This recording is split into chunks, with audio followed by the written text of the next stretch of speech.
हमारे सामने टॉपिक है relationship between wavelength, speed of wave and frequency. यानी तीनों का क्या रिलेशन है, तीनों से क्या फार्मूला निकलता है, क्या फार्मूला हम डिराइव करेंगे, ये आज हम सीखने वाले हैं। यानी वेवलेंथ, फ्रीक्वेंसी और साथ में speed of wave.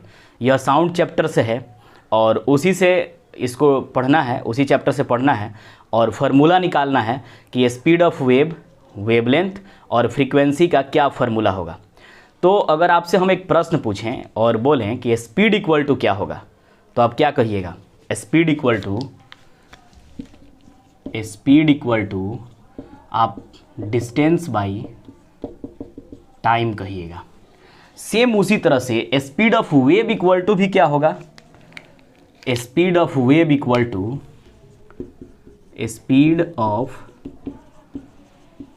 Equal to distance by time. लेकिन साउंड चैप्टर में डिस्टेंस क्या है? वेवलेंथ है। साउंड चैप्टर में डिस्टेंस क्या है? वेवलेंथ है। तो speed of wave equal to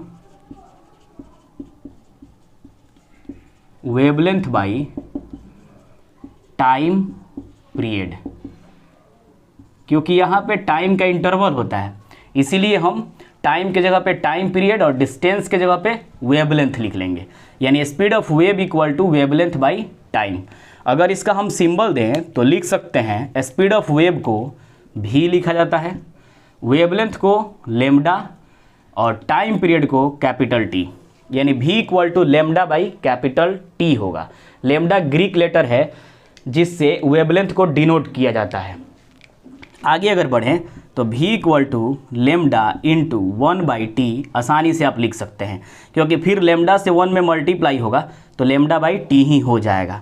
आगे भी equal to lambda into 1/t, ये आपने पढ़ा है f इक्वल टू 1/t। यानी फ्रीक्वेंसी इक्वल टू क्या होता है? 1/t होता है, 1 बाई टाइम पीरियड होता है।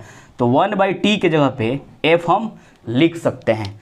और फाइनली हमारे सामने फार्मूला निकल के आया v equal to lambda into F.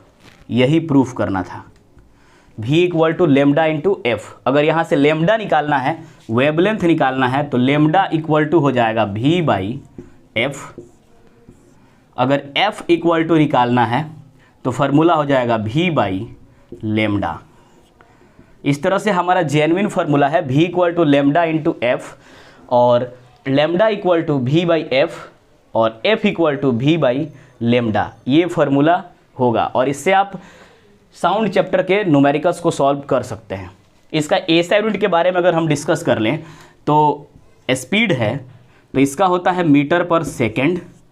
Lambda है, यह एक डिस्टेंस है तो इसका एसआई यूनिट होता है मीटर। ये टाइम यानी इसका होता है सेकेंड। अगर हम फ्रीक्वेंसी की बात करें तो इसका होता है हर्ट्ज। ये इसका एसआई यूनिट होता है। मुझे आशा है कि आप बेहतर समझे हैं। जो भी डाउट होगा आप कमेंट सेक्शन में कमेंट कीजिएगा। मिलेंगे फिर नेक्स्ट वीडियो में।